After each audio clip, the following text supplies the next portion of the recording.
Olá, vamos aprender um pouco mais, cada semana um pouco mais.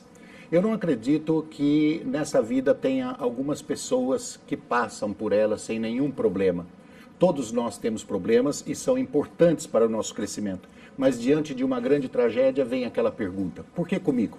Diante de qualquer tragédia em nossas vidas. E a pergunta está errada. Errada porque não há resposta que seja boa ou que nos alivie, seja ela da dor que for. Errada porque vai nos fazer andar em círculos. Errada porque te empurra para um lugar de onde é difícil sair, porque é uma pergunta interminável. Diante dessas perguntas intermináveis que acontece, Daniela, e aí surge a inspiração para um livro. Pois é. Seja bem-vindo ao nosso programa. Obrigada, Roberto. Um prazer estar aqui com vocês. Por que é uma pergunta interminável, né? Eu descobri na pele. E é uma pergunta inevitável, né? Eu acho que é difícil resistir a ela. Inclusive, é um capítulo do livro, né? Que se chama justamente Por que é uma pergunta interminável. É difícil resistir a ela, mas é preciso superar essa pergunta. Porque, como você disse, né? Ela vai te fazer andar em círculos, ela vai te levar para um lugar de onde é difícil sair. Você pode encontrar milhões de respostas possíveis, mas eu acho que nenhuma delas vai te ajudar, porque a pergunta está errada. A Daniela Zupo é jornalista e escreveu o livro Amanhã, Hoje é Ontem, tá? E essa introdução que eu fiz no programa, a frase, a resposta é da Daniela, que eu achei maravilhoso, porque quando eu fiquei paraplégico, a pergunta que me veio na cabeça é por que comigo, né? E eu estava entrando exatamente nisso que você falou, uma espiral que te gira para dentro e parece que te prende e você não encontra saída. Você não consegue achar uma saída, na verdade. Tem que ter muita né? força. Tem que ter muita força. E eu acho que tem que ter coragem de aceitar, né, que a gente não é melhor do que ninguém. Que isso acontece, que as tragédias acontecem com muitas pessoas, né? No meu caso, o diagnóstico de um câncer agressivo, inesperado, que me fez sair da TV, né, ter que abandonar o meu trabalho, me dedicar durante um ano a um tratamento agressivo, invasivo, sofrido, né? Todo mundo que passou por ele sabe disso. O que me salvou dessa pergunta errada, eu acho, foi o entendimento de que aquela situação que eu estava vivendo, por mais trágica, por mais desesperadora que ela tenha sido, ela não era um privilégio meu, não era uma exclusividade minha, não era a vida me passando uma perna, Sim. sabe? Era uma coisa que estava acontecendo ali exatamente naquele mesmo momento com milhões de pessoas no mundo inteiro. Então, por que não comigo, né? Pois é, a gente sempre acha que só está acontecendo com a gente, né? A gente não quer que aconteça, e acho que é legítimo não querer que nada de ruim nos aconteça, né? Mas eu acho que diante das nossas pequenas ou grandes tragédias, né? O primeiro passo que vai te impulsionar, eu acho, para um caminho de autoconhecimento, de transformação e de aceitação é justamente entender que aquilo ali poderia estar acontecendo com uma outra pessoa, né? Eu acho que isso te coloca num lugar de humildade. Sim. Que eu acho que é importante para aceitação, né? E para superação. Esse caso de não achar que acontece só com a gente, eu acho incrível o trabalho da internet hoje em dia. Quantas e quantas vezes eu tenho pessoas que têm um pensamento diferente, uma maneira de agir diferente, uma orientação diferente, né? E eles acham que eles são sozinhos no mundo. Aí quando entra na internet descobre que tem grupos incríveis, grupos grandes, inúmeros grupos de pessoas que pensam da mesma forma, que agem da mesma forma, ou que têm o mesmo problema. No caso de pais com filhos com síndromes raras, né? Eles entram na internet e falam, pô, não é tão raro assim, tem um monte de gente, tem grupos. E no seu caso, de repente você parou e falou assim, não sou só eu, né? Não, e fiz questão de quando eu decidi fazer antes do livro a websérie, que tem o mesmo nome, Amanhã, Hoje é Ontem, em 8 episódios, onde eu elegi assim, os marcos simbólicos dessa minha jornada, né? Eu decidi pôr na internet justamente por isso. Porque eu trabalhava na TV, na época... Para trazer parceiros, pessoas que estavam... Exatamente, para disponibilizar o material sem nenhum tipo de restrição. Inclusive colocando legenda em inglês, assim, imaginando que essa é uma experiência, como eu disse, do mundo inteiro. E com isso a websérie acabou indo para outros países, né? Sendo exibida em festivais. E eu acho que é isso que você falou, né? A gente fala muitas vezes mal da internet, né? Porque tem de tudo, né? Mas eu acho que esse é uma das grandes vantagens, assim, a possibilidade de você encontrar a sua tribo, seja ela um grupo de apoio, pensamentos parecidos, ou até entrar em contato com ideias que não são as suas e poder discuti-las, né? Então, acho que é um admirável mundo novo nesse sentido. Pessoas que encontraram caminhos maravilhosos, às vezes não da cura, mas caminhos de superação, encontraram formas de se levantar com mais solidez, formas de talvez até crescer mais do que já tinha crescido antes. Sim, né? E o que eu acho incrível, Roberto, é que, na verdade, eu recebi retornos da websérie, agora venho recebendo do livro, obviamente pessoas que eu nunca vi, que eu não conheço, que tiveram experiências parecidas e que se sentem agradecidas pelo compartilhamento da minha experiência, porque conseguem se enxergar ali naquela vivência, né? Sem a internet isso não seria possível, porque sempre houve um filtro, né? Mesmo na TV, no rádio, veículos que permitem a interatividade, você tem sempre um filtro de alguém, uma produção, alguma coisa. Quando você está na internet, você está lidando diretamente com as pessoas, né? E com pessoas que você não conhece e aprendendo também, né? Então você dá e recebe, né? É um bate e volta o tempo inteiro, muito legal. Eu acredito que esse livro deve atingir aí milhares de pessoas e tem que atingir milhões de pessoas, porque o número de mulheres com câncer de mama é violento, né? E a gente insiste em não falar disso, né? Isso tá... Assunto proibido ainda? Olha, para minha surpresa, sim. Eu, quando recebi o diagnóstico de câncer de mama, que é um câncer que atinge no Brasil 50 mil mulheres por ano, então é gente demais, né? Muita coisa. E se a gente pensar no câncer, em outros tipos de câncer, esse número se multiplica, né? Então, quando eu recebi o diagnóstico, eu percebi que havia ainda muito preconceito, né? Que havia muitos estigmas, havia muitos mitos sobre a doença. Eu percebi, por exemplo, no dia a dia, que muita gente não falava a palavra comigo, né? Então as pessoas viravam, esse seu problema, né? Esse seu processo aí que você está passando, como se fosse uma palavra maldita, sabe?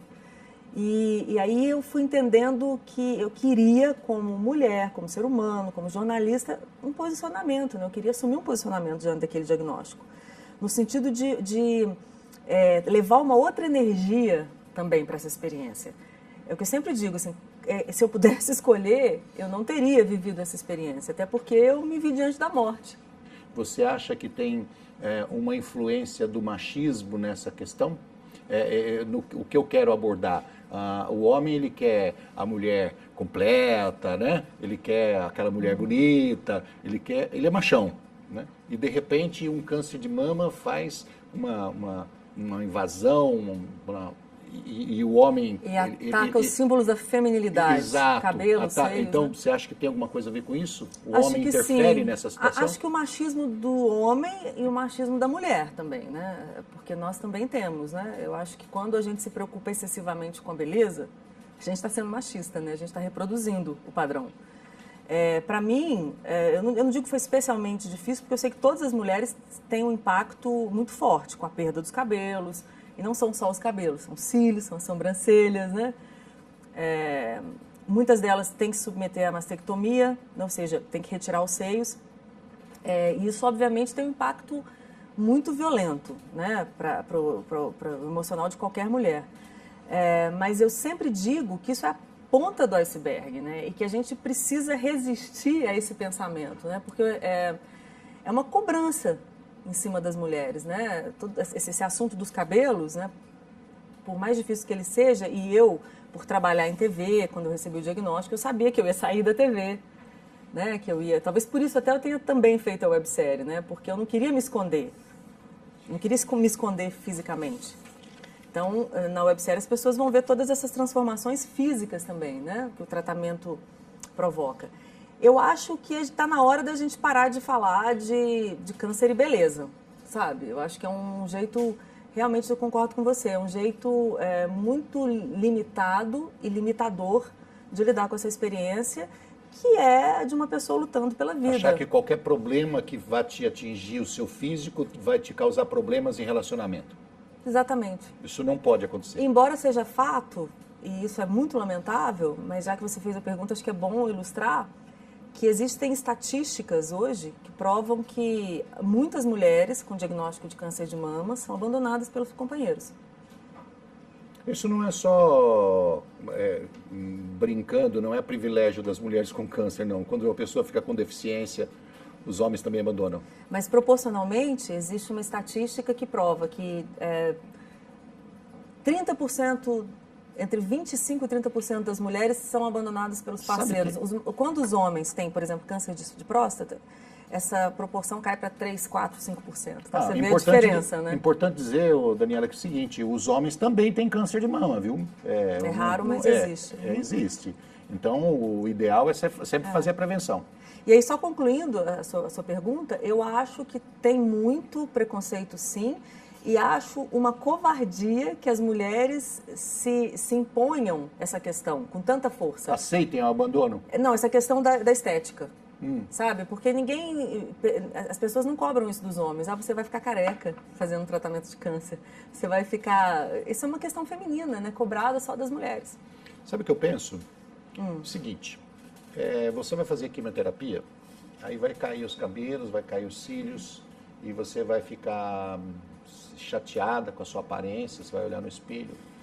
Eu acho que nessa hora a mulher tinha que olhar bem profundamente dentro dos seus próprios olhos, né? Um espelho, daqueles espelhos que tem graus, que cresce, fazer com que o olho dela fique bem grande. Tipo ela da Branca de Neve. Penetrar bem dentro dos olhos e falar assim, olha, a quimioterapia não vai derrubar o meu caráter, a quimioterapia não vai derrubar a minha inteligência, a quimioterapia não vai me derrubar a minha força de vontade, a quimioterapia não vai me derrubar. Ela vai derrubar algo bem supérfluo, que são cabelos, né? E eu posso continuar a minha vida assim, linda como eu sempre fui. Eu acho que é isso. Um dos textos do livro é A Beleza das Coisas Sem Nome, onde eu falo justamente dessa questão das perdas físicas, incluindo a dos cabelos, né? E eu concordo com você e eu chamo isso de descobrir a beleza da dignidade, que é uma beleza da qual a gente não fala muito, né? A gente fica nessa beleza muito óbvia. Eu posso te dizer que foi difícil esse espelho, encarar esse espelho aí ao qual você se referiu, mas uma vez que eu consegui fazer isso, a minha visão de mim mesma, né? Melhorou. Muito, e foi tão libertador saber que eu sou alguém apesar da minha imagem, sabe? Exatamente. Daniela, nós vamos precisar parar. Já passou. Que dó. Nós vamos para o rápido intervalo e já voltamos.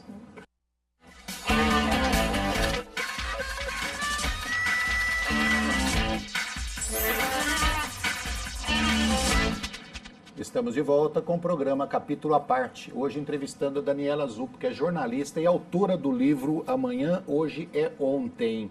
Primeira pergunta do segundo bloco para você que eu deveria ter feito do primeiro. Imagina, adoro a inversão das coisas.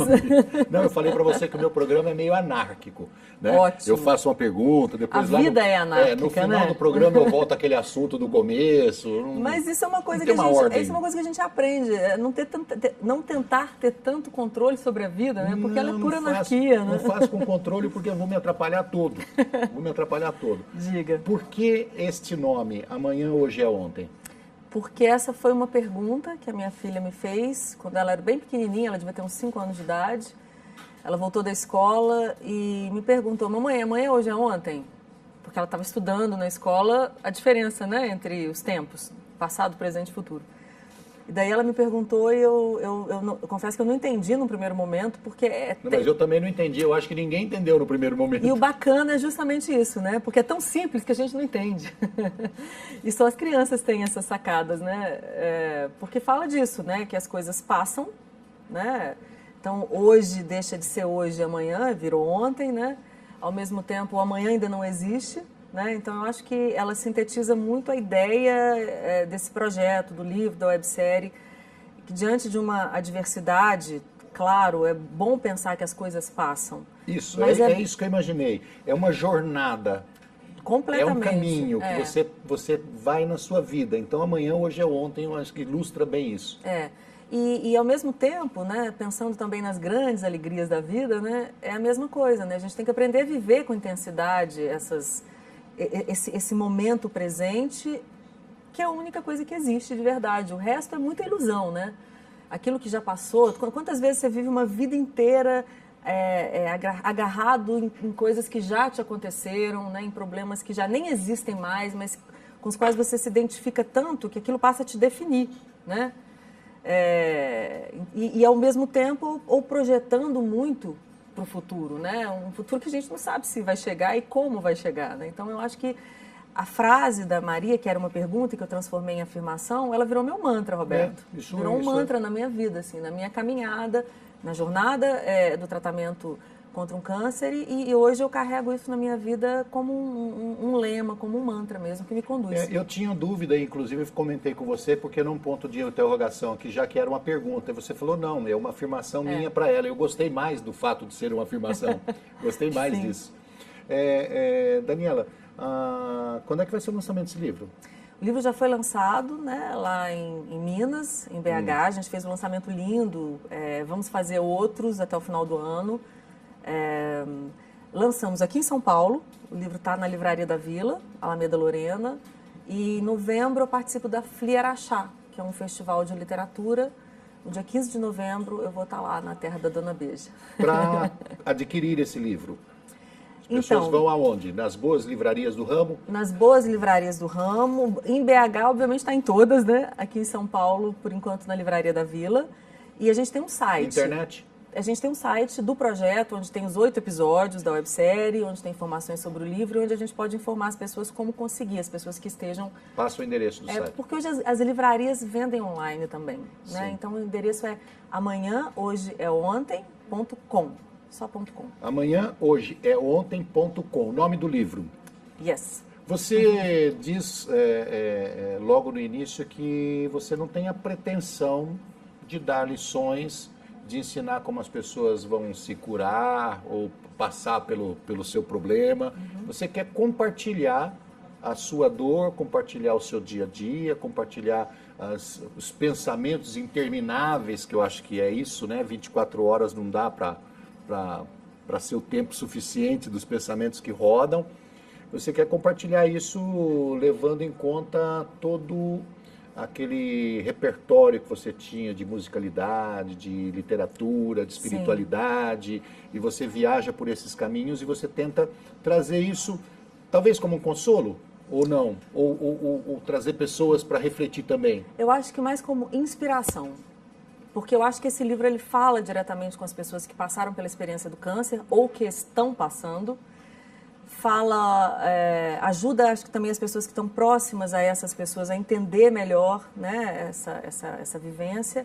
Mas eu acho que ele fala diretamente para todas as pessoas que estão buscando fazer dessa jornada, dessa existência, alguma coisa mais significativa, mais profunda.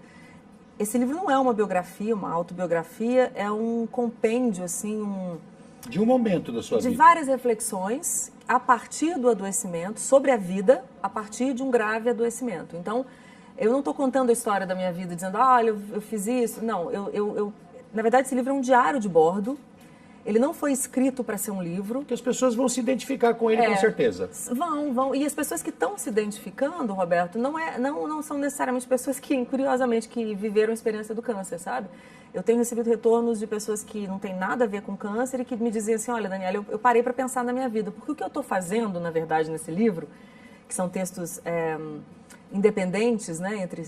Você pode ler na ordem que você quiser, né? Como um diário mesmo, né? Tem inclusive uns manuscritos para mostrar a verdade, né, do livro, que é um diário que eu escrevia ao longo desse ano de tratamento.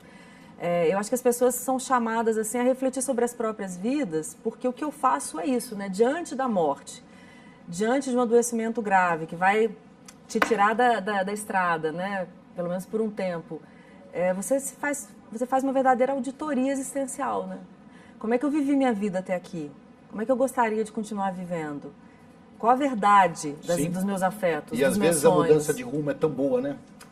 É maravilhosa, assim, se você permitir... Você estava num caminho monótono, aquela trilhazinha chata, e de repente você descobre, através da dor, descobre um paraíso de caminhos, de alternativas, de objetivos. Você descobre uma força interior que você não sabia que tinha, E a partir dessa descoberta, eu acho que você revê muita coisa, né? Você revê... Eu brinco que hoje, para eu chamar alguma coisa de problema... Tem que ser problema. Tem que ser problema. Tem que ser. Sabe? E eu acho... Essas coisinhas miúdas aí que o pessoal se com isso a se vida, acaba. e com isso a vida ganha uma leveza. Curiosamente, apesar de você estar passando uma situação tão difícil, de você estar diante da morte, da possibilidade dela, e de todas as perdas que você viveu, inclusive de afetos, né?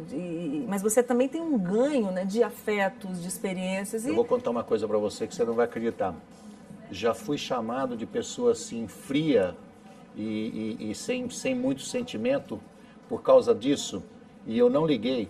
Porque é exatamente isso. O problema foi grande, então a partir daquele problema que você já teve, que foi enorme, aqueles probleminhas pequenininhos, aqueles corriqueiros do dia a dia, quebrou um copo na cozinha, né? Derramei o café ali. E você passa por aquilo e nem dá bola. E aí algumas pessoas falam assim, você não se liga, você não tem preocupação com essas coisas. Eu falo, nossa, como eu vivo tranquilo, como eu vivo bem assim, sabe? Não é que eu não tenho, eu vejo, eu tenho certeza que você vê os problemas, mas aquilo é tão pequeno que não cabe ali uma importância de você parar um tempo da sua vida para ficar refletindo sobre aquilo. Um dos textos é exatamente sobre isso, onde eu digo, hoje diante de um problema eu me pergunto, isso é mesmo um problema? Nesse exato momento isso é mesmo um problema? Eu vou perder tempo com ele? Ou já passou, por exemplo, ou ainda não chegou? E eu estou calculando um problema que vai vir, né? Porque eu acho que isso já elimina, assim, grande parte do que a gente chama de problemas, né? Alguma coisa que não está acontecendo agora, nesse exato momento, ela não pode ser chamada de problema, necessariamente, né? Eu acho que é isso, a gente redimensiona tudo na vida, absolutamente tudo, não só os problemas, né? Que às vezes ficam tão pequenos que podem ser ignorados, né? Como você praticamente disse. ignoro. Eu também. Os meus e os dos outros, quando são muito pequenos. Fui taxado de frio. Não, eu acho que isso na verdade, isso é uma nova percepção da realidade. Sim. Que a gente adquire, né, através de uma experiência limite. Daniela, voltando a uma questão anterior. Sim. Nós estávamos dizendo aquela hora, que eu considero importantíssimo isso, o afastamento das pessoas por egoísmo, por medo, por covardia. Só essas palavras me dão, assim, forma de me expressar com relação às pessoas que abandonam o seu próximo, abandonam a esposa, abandonam o filho, abandonam um pai, uma mãe, quando aquele está passando por um problema. É covardia, medo, né? Egoísmo, isso é tudo. Isso acontece no caso do câncer, como você está revelando, isso acontece no caso da deficiência. Eu apresento um programa chamado Diversidade, que fala só sobre a questão da pessoa com deficiência, e a gente tem muitos números com relação, principalmente aos homens. Os homens são mais, acontece com as mulheres também, mas os homens são mais. Eles se afastam por covardia quando tem um problema grave em casa. Um filho que nasceu com deficiência, a mulher que teve câncer ou ficou deficiente, os homens se afastam mais.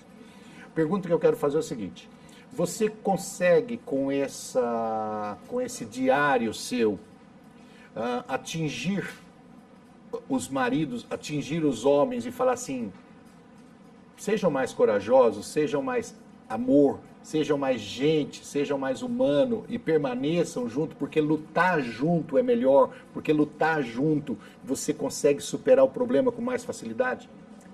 Se eles lerem o livro, eu acho que esse é um efeito colateral bem possível. Não só para os maridos, como para os amigos e as amigas, os filhos, os pais, os empregadores. Sim. Porque existe um problema seríssimo do retorno ao trabalho, né? Você tem um período em que você está se readaptando, se recuperando de um tratamento muito agressivo, né? O tratamento de câncer tem essa peculiaridade. Né? O cabelo cresceu, não é que necessariamente está tudo bem, né? Assim, você está se recuperando ainda. Então, acho que esse é um livro que fala de empatia, que resume isso que você disse, fala da necessidade de empatia e da necessidade de se deixar afetar pela experiência do outro. Se você não sabe nada sobre a experiência do outro, escute, né? Bom, já está de bom tamanho. Eu aconselho a você que está nos vendo a ler esse livro amanhã, hoje é ontem, e nós desejamos a você uma buona giornata. Uma buona giornata. Uma buona giornata. Ecco. Certo? É um diário de bordo, tá? De uma pessoa que passou por um problema, passou de forma não vou dizer que não teve sofrimento, teve muito sofrimento, mas passou de forma digna. E hoje de pé, levantando, passando a experiência, e nós acreditamos que isso daqui traga mais amor às pessoas, que é isso que o mundo precisa, mais amor, compreensão, perseverança. Isso é importantíssimo. Daniela, obrigado. Roberto, eu adorei a conversa. Obrigada a você pelo convite, foi um prazer mesmo. Meio bagunçada? Adorei, super anárquica e super incrível. Falamos da vida, de tanta coisa que está no livro. Você, como jornalista, está acostumado àquele padrão, tudo certinho, vem aqui, vai na bagunça. Eu já estou numa outra trilha. Obrigado, Daniela, por você ter escrito esse livro. Nós aconselhamos. Obrigado por seu trabalho. E obrigado a você de casa que esteve conosco no programa Capítulo à Parte. Nós te esperamos na próxima semana. Um abraço. Até lá.